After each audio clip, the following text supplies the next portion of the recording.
Елисейские поля – центральная улица французской столицы. Она простирается от площади Согласия до Триумфальной арки.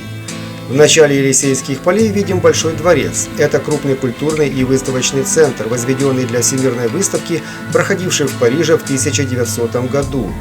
Фонтаны на Елисейских полях появились в середине XIX века, но более 20 лет не работали из-за неисправности гидравлической системы. Их запустили в 2019 году. Стоимость работ составила 6,3 миллиона евро. Главное в конструкции не форма и не вращение, а светодиодная подсветка из 258 кристаллов. Конструкция обрамлена многогранными кристаллами Сваровски, что создает впечатление парящего в воздухе света. Елисейские поля – одна из самых популярных достопримечательностей Парижа. Сюда ежедневно приходят сотни тысяч людей. Название улицы происходит от слова «Элизиум». По древнегреческой мифологии это поля загробного мира на берегу реки Океан, куда после смерти попадали любимые богами герои. Там царствовала вечная весна, там не было ни болезней, ни страданий. Елисейские поля – одна из лучших улиц в Париже и считается самой красивой авеню мира. Тут бурлит динамичная парижская жизнь. Гулять здесь приятно и интересно. В магазинной части сосредоточены банки, офисы, выставочные витрины. Этот проспект – одно из самых дорогих мест в мире, поскольку тут находятся магазины, принадлежащие известным во всем мире фирмам.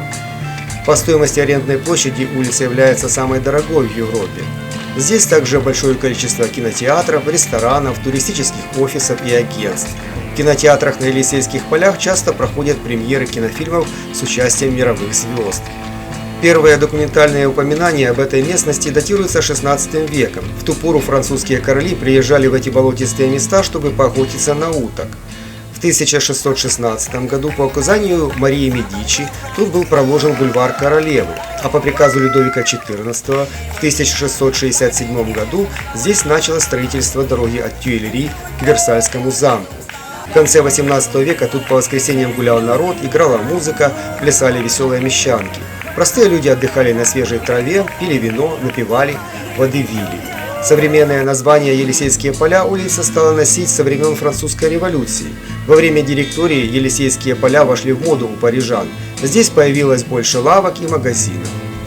Когда в 1814 году войска антифранцузской коалиции взяли Париж, то на Елисейских полях разбили своевременные лагеря русские казаки. Они практически разорили улицу. Очищать и приводить в порядок эту территорию пришлось в течение нескольких лет.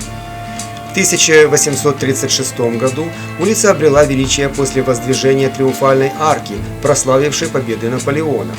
Монумент расположен на площади Шарля де Голля или Звезды. Проект арки в древнеримском стиле был разработан по распоряжению Наполеона Бонапарта в ознаменование побед его великой армии. За основу была взята композиция Триумфальной арки Тита на Римском форуме. Но работы были прекращены из-за военных неудач. Наполеон не дожил до окончания строительства. Оно завершилось лишь в царствовании Луи Филиппа. 15 декабря 1840 года под аркой проехал траурный кортеж с прахом Наполеона, доставленный с острова Святой Елены. Арка украшена 4 скульптурными группами.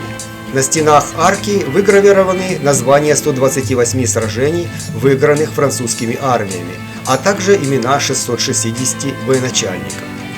Теперь это одно из самых торжественных официальных мест в Париже. Каждый год 14 июля в национальный праздник Франции по Елисейским полям проходит военный парад от Триумфальной арки до площади Согласия. Последний этап знаменитой велогонки Тур де Франс тоже заканчивается на Елисейских полях. Как видите, прогуляться здесь круто и весело.